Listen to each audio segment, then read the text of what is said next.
Oh my god, everyone. I am just in an exceptionally good mood. First of all, my diseases are getting better, so I'm feeling really good. Second of all, I had an energy drink. And third, I've been watching Avatar: The Last Airbender, which is this incredible cartoon made for 6 to 11-year-old children. Unbelievably good. If you have Netflix, you can watch it free. Totally recommend it. Free streaming. And speaking of a free stream, time for the Day 9 Daily number 6. Yes, let's do this. Today's match is something I'm super excited for. It is Hogil against Mind, and the reason I'm so pumped up about it is that it's that savior-esque style of Zerg. It's a lot about patience and focusing heavily on the late game management, and most importantly, being ultra patient. Patient. I'm going to say that a million times in this game, and we're going to see it throughout. So let's just go ahead and dive right in. Let's check out the map. So we have Eye of the Storm here. It's a little weird because it's so wide open at these entrances. Hot tea, fantastic. It's a little bit wide open here, which makes defending the front early on sometimes a little bit obnoxious, especially for Zerg. Terrans have to worry, a little bit maybe about early Ling attacks and early Ling run-bys, but generally nothing too severe. But what is really difficult for Zergs is because of this front structure, if you spawn, say, at this main is Zerg, and Terran's over here, which is what we'll end up seeing in the game. When Zerg expands, he could take this gas, which is pretty easily defendable. It's nearby your front entrance and has a small choke. But you want to have a really easily accessible fourth gas. So for instance, you want this expansion to be secured by the fact that you've taken this main. So most of the Zergs, and Hogil especially in this game, is going to focus so much on trying to secure these mains, and he just does an amazing job of it. So let's just go ahead and jump right in. Most of this emphasis is going to be on Hogil because he's the man, and because I play Zerg. Love it. Love this sort of play. Absolutely wonderful. Let's go ahead and check it out. So everything's nice and normal at the start. One thing to note is look at this Overlord scouting pattern. There's a little detail a lot of Zergs should pick up on. Most Zergs tend to scout directly towards the opponent's main. But the problem with that is that sometimes there's not a good place for it. I mean, for instance, if we just stop for a minute and go back and look at Eye of the Storm, if you send it directly to her base, man, what is it with me? I mess up the names and the genders of players like 50 times a game. Gonna practice that a little bit. But again, let's say that you poke in and you find Terran right here. What are you going to do? Are you going to run up here, maybe try to get to this area? Are you going to run back? You're vulnerable there too. You really don't have a good place to go. So a lot of Zergs will tend to scout in the middle to make sure no sort of weird proxy action's going on. Because if there is no proxy action going on, look, you can scout right over here, and this is a nice little hangout spot where the Overlords can chill and drink tea and that sort of thing. So going back, we notice everything's very, very standard by Hogil. He's doing the good old expanding action with 2 drones around 12. Let me get a little bit of volume here from the stream just so you can hear some sound effects. Because it's nice to hear things like Marines dying and tanks exploding and that sort of thing. And again, focus on this scouting pattern. 1 Overlord to the middle, doing diagonal. 2nd Overlord going straight north, and 1st drone checking upward. This Overlord got to spot that scouting SCV, so that's why we see the drone take this weird hook path. And now, traditionally, and when I say traditionally, I mean like way back, 2004, 2005 era, Zergs focused on a huge economy early on. Lots of drones being made, not too much attacking action going on.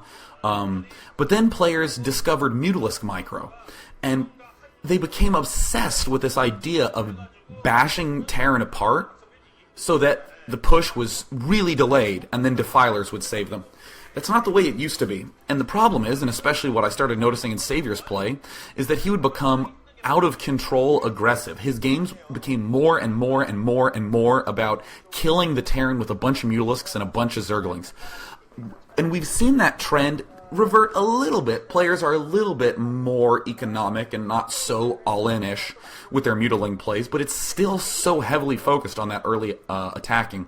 What I love about what Hogil's doing right now, very long-term, very econ-oriented early on, and the reason he does that is because he's not focusing on using Defilers to save his first push. He's using a big mid-game army to save himself against Terran's first push.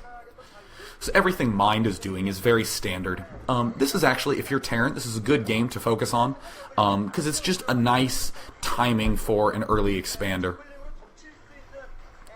And this, obviously, is very good. By the way, if there's any beginning-ish players, maybe DD level, who have a real problem with scouting SCVs in the base, really good technique is you have your 4 Zerglings there, have one directly right-clicked on the SCV, and then control the other 3.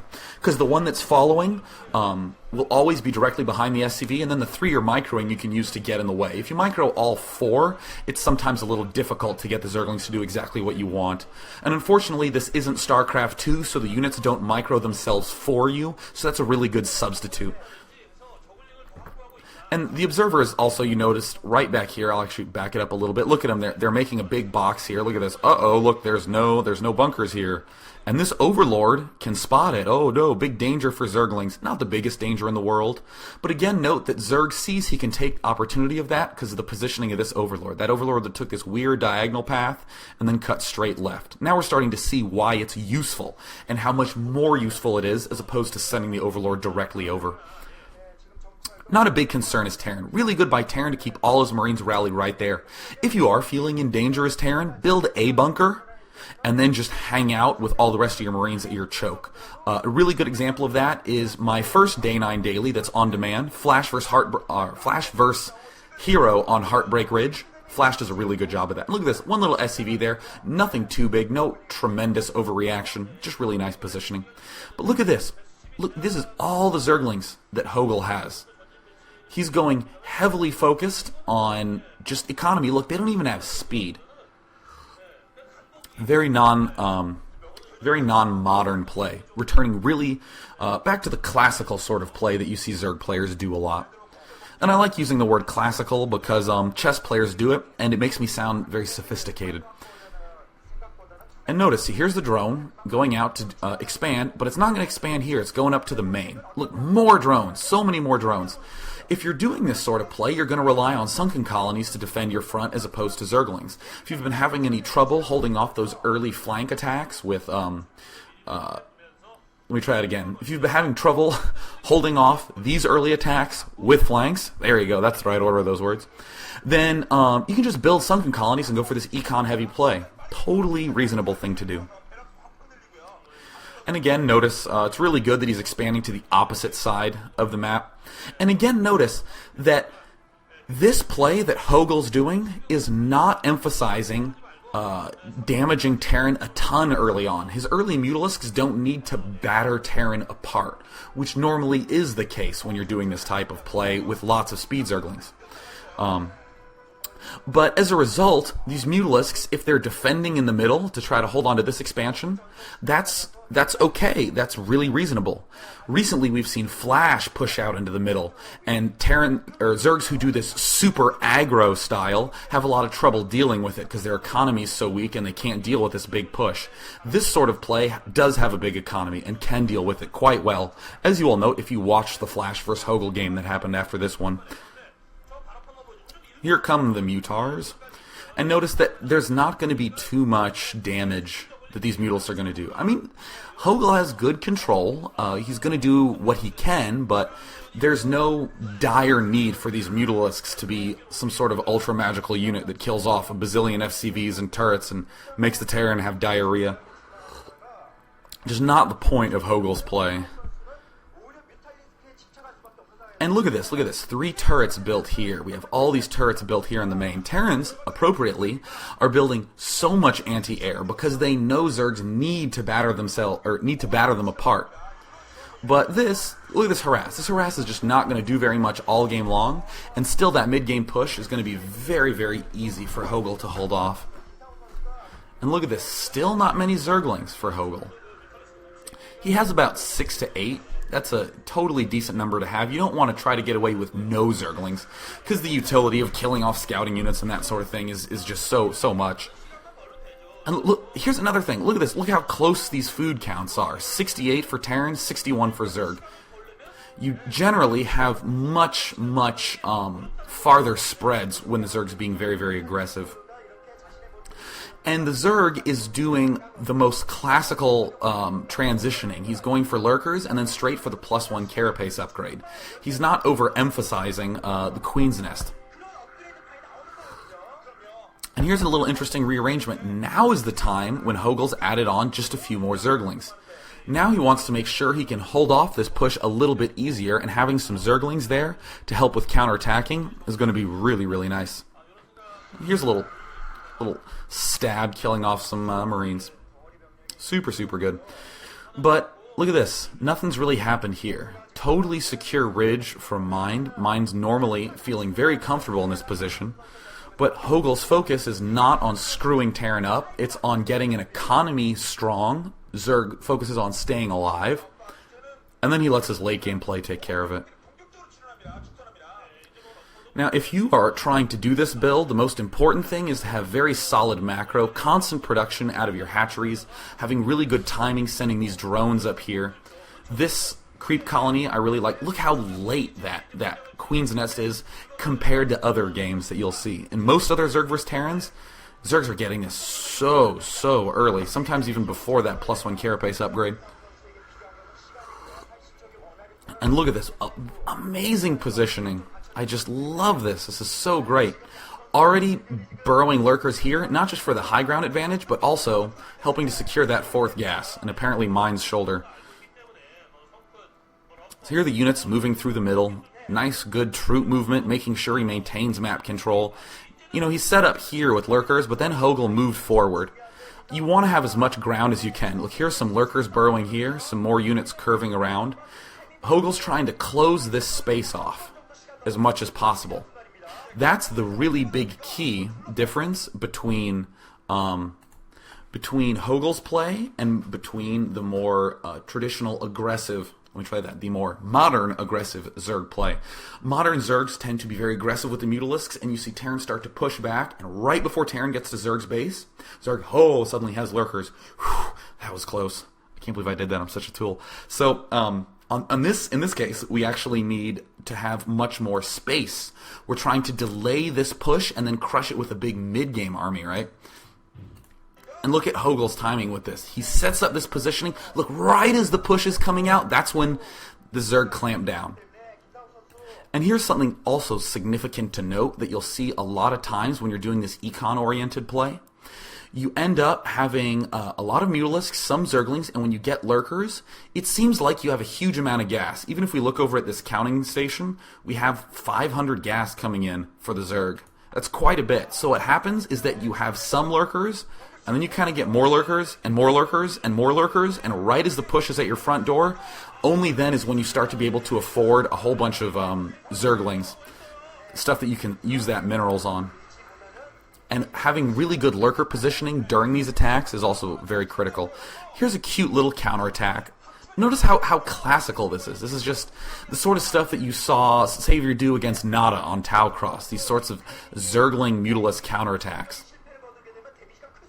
Now watch this positioning. Look, he's poking out with these sunken colonies. And look, the rest of the army. Remember those 4 lurkers that were here? They didn't retreat backwards. They retreated up, and then they came back down. Right here, cutting off the reinforcements. Mutalisks and the Zerglings are at the other side. Now, Mutalisks are really useful as damage-dealing units. You don't need Mutalisks just for harassment. In fact, when you have the lurkers burrowing, the fact that you have Mutalisks that have range and can shoot the Marines and the Zerglings that can surround, the lurkers, the fact that these Marines have to run from them, give these Mutalisks extra shots. That's why a Muta-Lurker-Ling combo eventually replaced the Hydralisk Lurker combo that was really popular in 2002-2003 because people realized how strong the Mutalisks were as an aggressive unit. Just for these big battles right here. And look at this. Slowly pulling back. And here's the key positioning to note. He's been patiently waiting, and when he burrows just outside of range of the tanks. You don't need to kill these Marines. A lot of Zerg players are going to take these lurkers and try to run here and take out all these Marines in one blow. You just want to burrow them at the fringes, take the tanks out, and then the Marines are useless. They can't even bust in. Look at this. Just outside of range, we have a few Zerglings to do a little bit of extra damage. But look at this. Just outside of range of the tanks. What can Terran hope to do now? Absolutely nothing. All of this is thanks to Hogil's patience. Now very clearly it looks like Hogil is in the advantage, giving us a nice little show goal. Taking out these Mutalisks. God, man, I'm bad at names. Taking out these science vessels. And all this is just thanks to his nice patient usage. And look, now the Defilers are out. Now it's time to get all happy and start being aggressive. Now he's taking this expansion. And he even had these sunken colonies up here at this top right expansion. That was so safe. No real big threats were going to come and take that out. No big threats were going to come in here because we actually have Scourge patrolling down there if you've been watching the minimap really closely. And Hogil's just patiently biding his time, waiting for those lurkers to come out, knowing that he can just loop around and sneak in back here. Going to be impossible to attack this front with all these beautifully positioned lurkers. And it helps to have this ramp right here at the front. Now here's some really good standard transitioning by mind. I like the fact that he got these 2 science facilities and the 2 starports and the 6 to 7 barracks before he took this expansion. Because these expansions are kind of awkward for Terran to hold. I mean, look at this area of terrain. Terran really needs to have a secure hold of this area up here to defend this expansion, but then has to worry about Zerg attacks from the underside. So really the only way that Terran can defend this expansion is if he has a huge presence much more forward, much more in this area. So he needs to have all those units pumping out in order to defend this.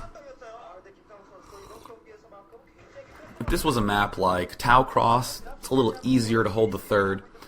Or sometimes more cramped maps like Peaks of Baekdu, you can take your expansions a little bit earlier. And now is the time that all the gas Mind has, he's going to be spending on science vessels. And the minerals he spends are going to be on Marines. And we don't want to have that factory be useless, so we're going to get mines. That's where the mines are going to go, are right along this edge. And some out here, but mainly along that bottom edge of the minimap that is hidden right now. There we go. Right along this bottom edge. Super, super good. Usual sort of defense from Hogil. Just Defilers and Dark Swarm.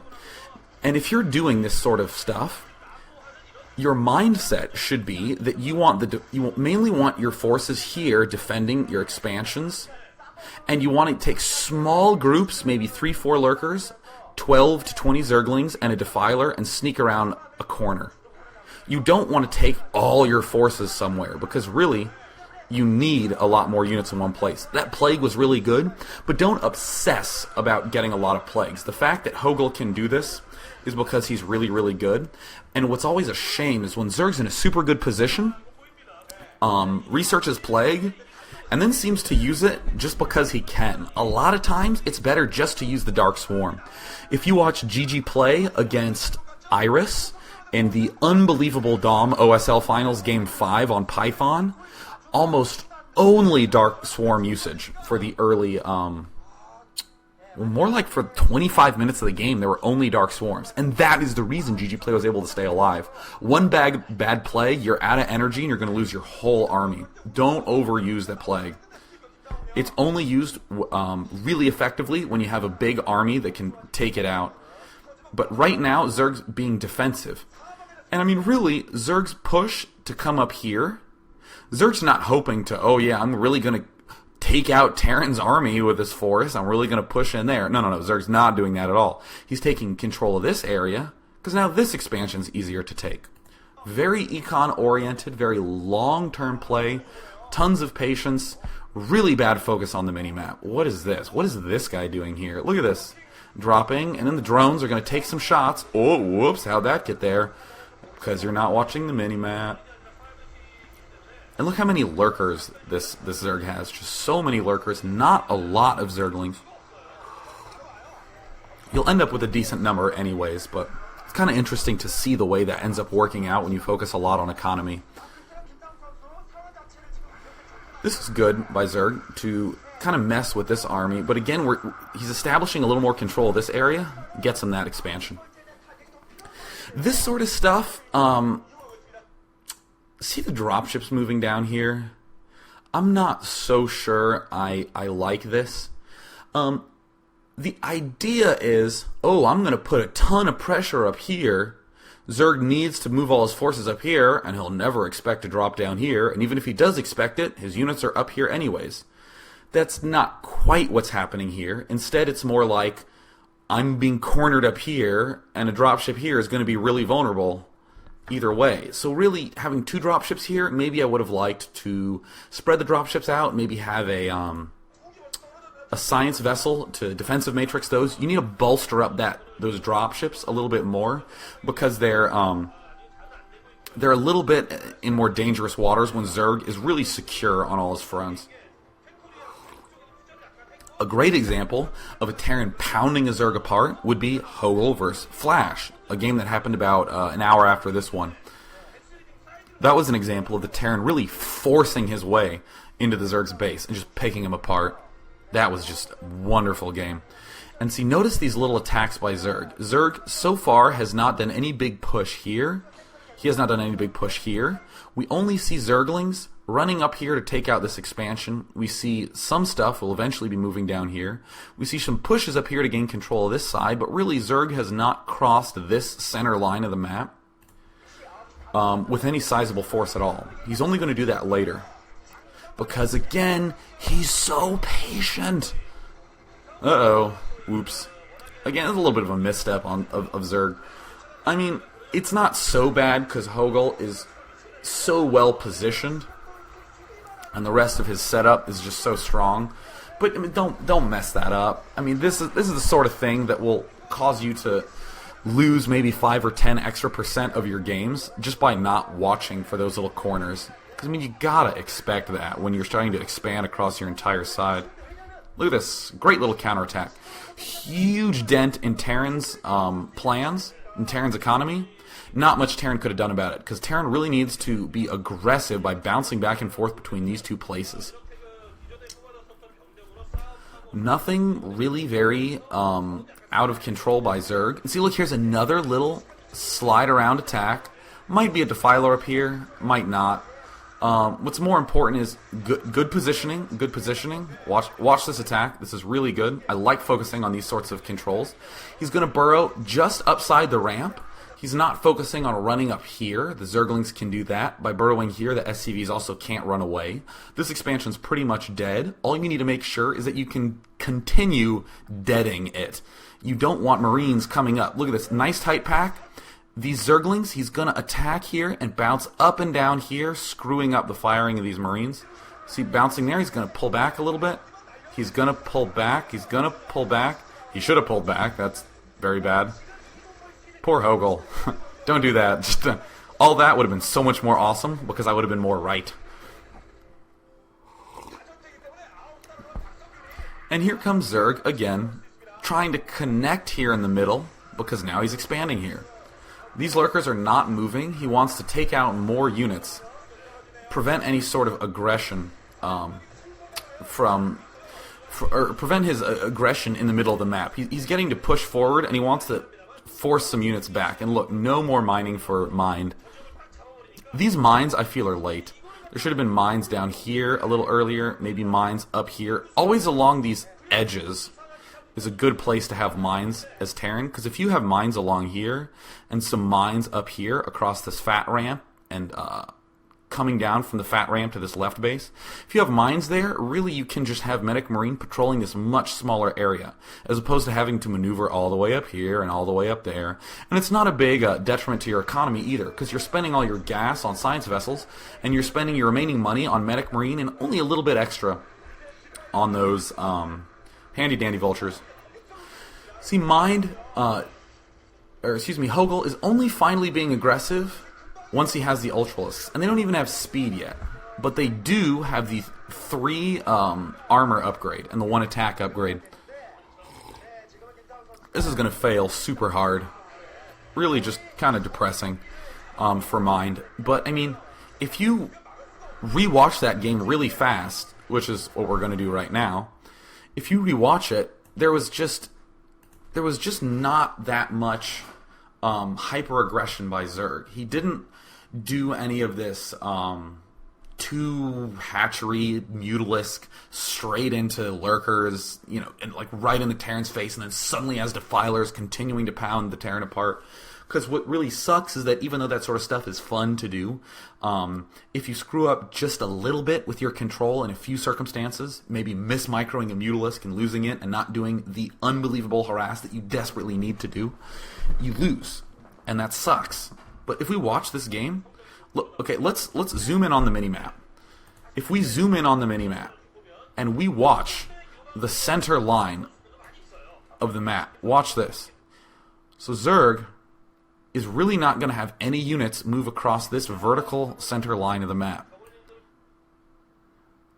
Okay, see, here comes this first bunch of Mutalisks. Here are the Mutalisks coming over. And here we see the Mutalisks harassing. We see Terran gets to pretty freely move across the middle of the map. Good timing by Hogil. He's just now getting his Lurkers up here. He's getting some Lurkers down here. Terran has to pull back because he doesn't want to lose Marines to wandering Lurkers. And the instant Terran pulls back, look at this. Closing in here.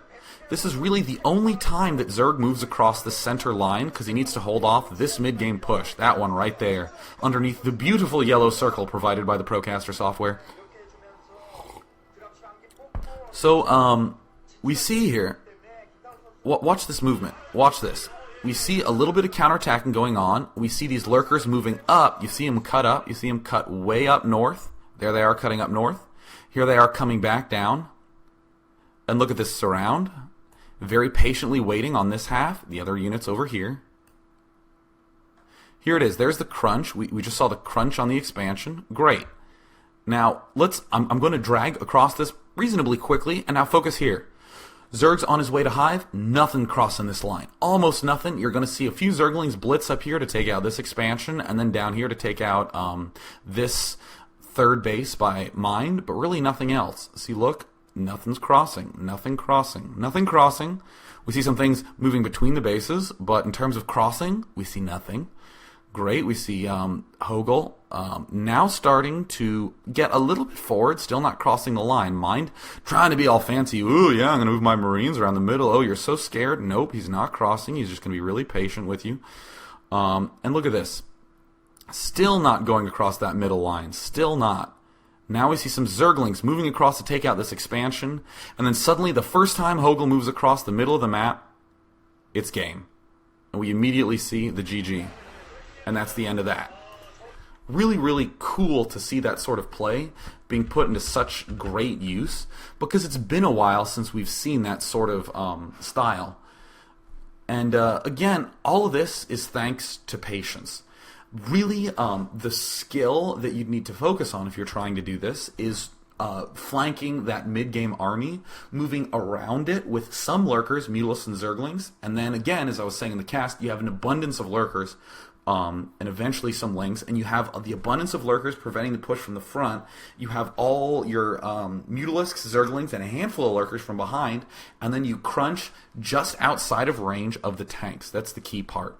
Also, a really good example of this is Savior against I Love Uv on Rush Hour. Pretty old game. It's when Savior 3-0'd I Love Uv in the losers bracket. This was game 1.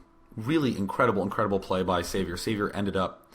No, sorry, that was game 2. Game 1 was on Rite of Valkyries. It was a really incredible job by Savior. He just completely denied any mid-game movement. And it was pretty much just with Lurkers being outrange of the tanks. So that's the big skill to work on. And with that, I'm going to unmute so that way we can have some questions.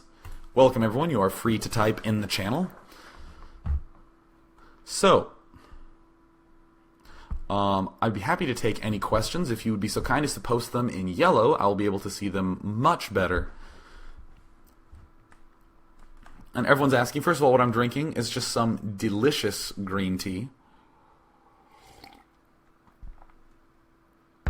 It says, what games should Terran players study over and over as their TVZ Bible?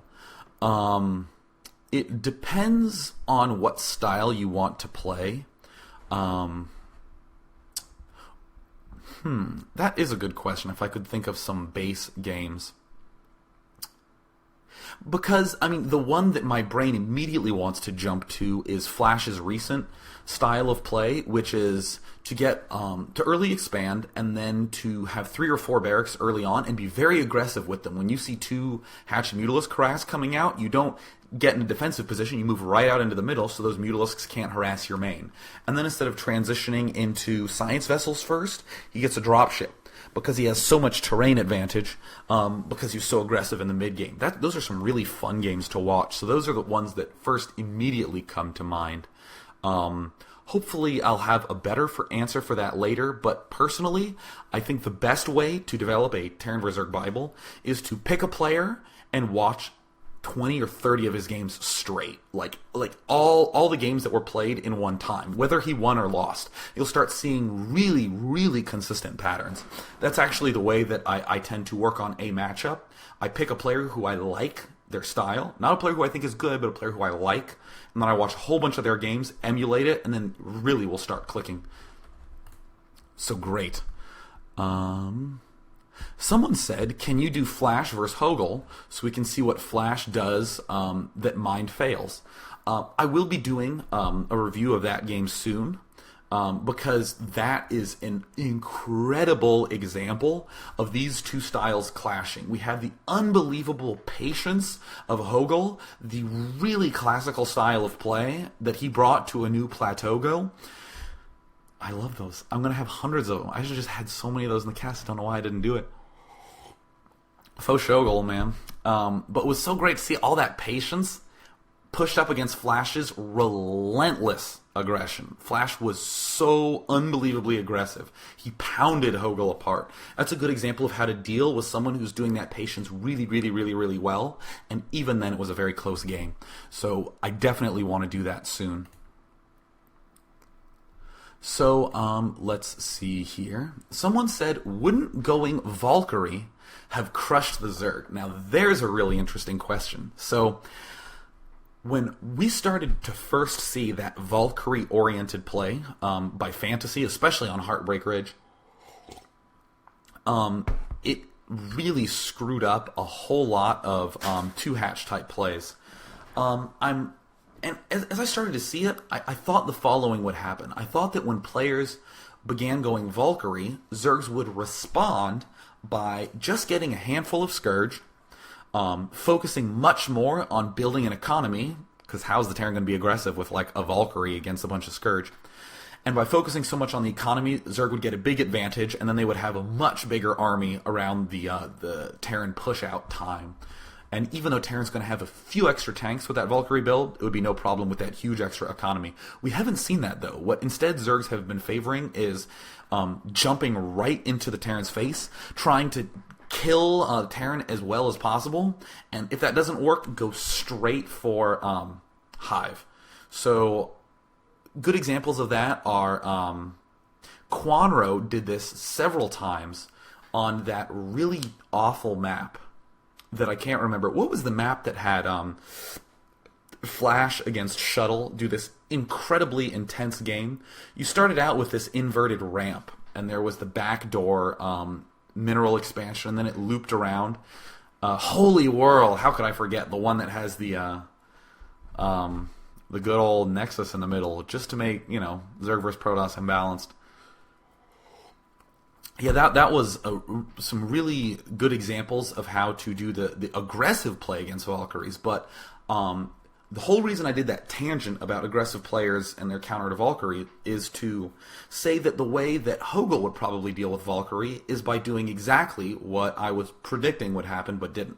He would just get a handful of Scourge, not really focus much on Mutalisks, get his upgrade earlier, get his expansion earlier, get the Lurkers out earlier. He only needs a handful of Speed Zerglings to hold off any early Marines because it's one barracks producing them. And then he has this unbelievable economy for the late game, and it's going to be really, really, really great. So yeah, I'm going to continue to take some questions. YH93 Kim asked, if Terran protected his expansions, how much would that have changed the game? I think it would have helped push it into the later stages, but really Mind was just not doing a lot in those mid-game stages. Hogil was comfortable, The top right totally defended. His main totally defended. Even that right expansion, I think, could have been taken much earlier. It was going to be really, really safe. So really, I think what Mind needed to do is, first of all, definitely defend the expansion, as you said, and plant mines in a few more places so that way he can hold off some counterattacks and just start ramping up the aggression. There was just not nearly enough in-your-face aggression. You saw Mind pull back into the center a lot, move up and down, and then sort of push up, oh no, there's Swarm, and move back down. You need to be bouncing back and forth really fast. And also, I'm actually going to go back to the screen and look at the mini-map. If Mind, for instance, let's say Mind moves down here, gets some swarms here. We saw Mind cut like this. If you end up cutting like this, you open up a dropship moving across here and then up into this expansion or down into here. And that's the sort of thing you want to be doing. If you can get the chance to get up this ramp and be close to the Zerg's natural here, you want to start dropping up here. That's the sort of ways that you want to abuse it. And Mine clearly was not aggressive enough, which is really the way to deal with this patient Zerg style, which is why I like it so much, is that it's all momentum. It's all these Zerg just holding and holding and holding and holding until boom, all this economy kicks in and there's a million Ultralisks and he wins. So, next question. Why didn't Terran expand more since Z wasn't being aggressive? Then just crush Hogil with superior economy. That's actually a very reasonable question. Let me have a nice little drink. Green tea. Terran was starting to get there, but if we actually go back and look at the map, these expansions are a little bit harder to hold off just because of the structure. So for instance, we have here is the Terran main. Terran moves down here, obviously controlling the center, being aggressive up here, secures this expansion over here at the left. Now where is Terran going to take a fourth base? Here, obviously, is not going to be good, because Zerg can just go and put some swarms there, and blah, it's horrible news for Mind. You want to come up here? Well, now Terran has to defend these lurkers and defilers that can easily walk around here. They can easily walk around here. Same problem here for the main. Terran really needs to have his aggression ramped up so high in order to defend these expansions. But really, the only way he can have his aggression so high is if he's devoting all his economy to pounding Zerg apart, as opposed to devoting it to expanding more. So, this position is a little bit hard to hold defensively. On Heartbreak Ridge, you can be a little bit better defensively. A good example of that is Flash doing his Bionic play against July in the GOM TV semifinals. Really, really good example of defensive play based on the structure of the map, where really you just need two lanes to just bounce them back between. So, let's see here. Someone asked how I'm so good looking. Well, it's because I can grow a thick, burly man beard that allows me to go as Wolverine for Halloween. But my girlfriend hates me, so I'm going to have to shave it soon so I don't keep sandpapering her face. So a player asked, what would you recommend starting players do to learn or get better at a race? That doesn't necessarily apply directly to this game, so I'll make it. So let's say you're an aspiring Terran player, and you watch this game, and you're kind of like, oh, I don't quite understand what Mind did right or wrong or that sort of thing, but what I would recommend doing is picking one matchup on one map, and then watching one player play a whole bunch on that map until you get a really solid idea of what you want to do. Once you've done that, just do it over and over and over and over and over again. I had a friend, actually, who was practicing Protoss vs. Zerg on Destination, and I pretty much said, do only Protoss vs. Zerg, only Destination, only that one build, because Destination isn't going to go out of style anytime soon. And what ended up happening is that he was able to go from D plus up to C and C plus in not a very long time at all. Because by narrowing your focus down to one thing, you start to see all the subtleties. And StarCraft really is about subtlety. It's really about, wow, where should I put that 7th pylon so that it can help me deal with this one weird drop that 1% of players will do. And if you try to experiment around and do a whole lot of builds, builds, what happens is that you will suck equally badly at all of them, which means that you're kind of a sucky player still. But if you focus on one build and you become a one-trick pony, then you'll be decently good. Yeah. And then after you've done that, feel free to branch out. Like maybe if you can get to C+C, doing one style on one map, switch over to another map, try to do some variant builds, that sort of thing. So, what else? Oh, here's a good question. It says, because Mutas didn't really do a lot of harass in the early game, how did they fit into Hogil's build to support his mid-game superiority? A lot of that has to do with the money that Mind is going to spend in order to hold off the Mutalisks. So that's one. Almost always we're going to see 3 barracks. Very rarely do players focus on getting 2 barracks against Mutalisk players. It's possible, but even if they go 2 barracks, a lot of turrets being spent. So that's a lot of money being there. Second point is that Mutalisks are very strong as attacking units for that mid-game army. And third of all, it screws up the tech pattern and of Terran, and you instantly get control over the middle. So if we actually go back to the map, let's imagine for a moment here that Hogil was up at this top position.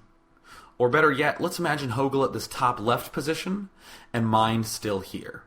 If Hogil went Mutalisks, obviously Mind's going to have to retreat, and then we have this whole control of this area. Great. We have control here because Terran doesn't want to move out because the Mutalisk harass is so potent.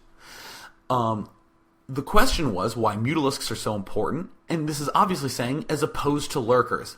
If we went Lurkers, Mind generally can move up here and get some control, and Zerg kind of has to try to push out and then slowly batter Terran back to around here. And even now, Terran can keep most of his units here and then put an SCV over here. So all of a sudden, the map control's a little bit tenuous. We don't quite have a good way to secure this with just Lurkers.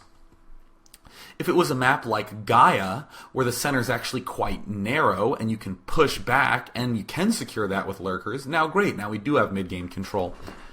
But with Mutalisks, you just get the opportunity to just have all of this.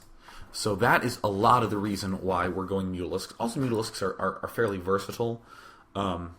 If he's going for some sort of weird dropship play, if he's trying to do some big bust-ins, you can really punish him for that in a way that you can't with Lurkers. Lurkers is really a pretty difficult opening, but definitely a fun one. If we even go back and look at this map, if Hogil had gone Lurkers in this position, and then Mind was in this position, now all of a sudden Mind's in a big jam, because when Mind starts planting here and Hogil's trying to push out with Lurkerling, Mind can either go this way or this way. Most of the time he's going to go this way, because if he goes this way, it's a longer path back to his natural, and the Lurkerling will beat him with a straight cut. And even when Mind does move down here, Hogil is free to start pushing up here. And if there's Medic Marine there to defend him, he starts running around this way with Lurkerling. Really scary for Terran to deal with. But of course the problem is, those aren't always the positions, so you can't necessarily rely on that. You might do something reasonable like, say, I'm going to go 3 hatch if we are in vertical positions, but if we're horizontally, both on the top, both on the bottom, then I'm going to go Lurkers. That is the sort of way that you incorporate variance into your play, doing different things, but not suddenly just ditching something because you saw a trend or a guide or something like that. So we only have time for one more question, because we've been going for about 45 minutes now, so let's just take one more beautiful question. Let's see.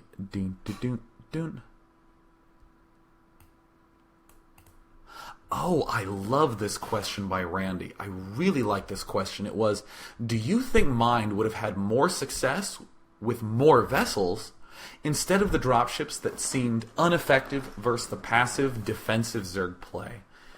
That is a great question. That might actually be something that Mind should have considered a little bit more. Because here's something that you need to get out of your head immediately. Never, ever think that your player is going to be surprised by what you're doing. Never think as Terran, oh man, I'm going to sneak a dropship over here. And because I'm so sneaky, he'll never know. I've played a bazillion games of StarCraft. I always know when drops are going to be coming. Scourge will always be there. And what happens is a player focuses on being a little sneaky guy. When you play against a good player, the Scourge just kill the dropships, and then you're screwed. But if you're being really, really aggressive and forcing the Zerg to retreat back to certain areas, now dropships are becoming useful because you're taking advantage of the position Zerg's in. You're exploiting him. Therefore, if Mind had gotten a lot more vessels, and let's take a look back at this map, if Mind had gotten a lot more vessels and maybe pushed up here and gotten to send the Zerg back a little bit, or maybe if he had irradiated a whole bunch here and pushed the Zerg back a little bit, now we have a whole ridge that makes dropship play much more reasonable. Or if we're able to pinch up a little bit here, we can even come around back this way and get a double-pronged attack. And only can that be done when you've pressured Zerg back, and I think Science Vessels would have been a really good choice for that. So for those of you who are trying to find ways to incorporate dropships into your play, take note of that. Think of ways to be aggressive, namely with a bunch of Medic Marine and Science Vessels, and then when you start to feel like you're getting openings, go dropship. And if you kind of aren't sure if you have an opening, defensive matrix the dropship. Because a lot of Zergs nowadays will have about 4 Scourge defending expansions, as opposed to the usual 2. Or excuse me, should I say the more classical 2? Because nowadays Terrans are doing these double dropships. But if you defensive matrix them, you'll always get at least 1 out. So that is the cast for today. Thank you so much for tuning in. We got 350 viewers today. And I'd also like to note that I have 100,000 viewer minutes right now in the last 24 hours. And 200,000 all time. So I have almost half my views ever in the last 24 hours. So I'm really pleased with this. Hoping to get a whole lot more of you back. I will definitely have a schedule posted next week. And hopefully we'll get some double features where we can do 2 games in a row. Thanks so much, everyone. Signing out. Cheers.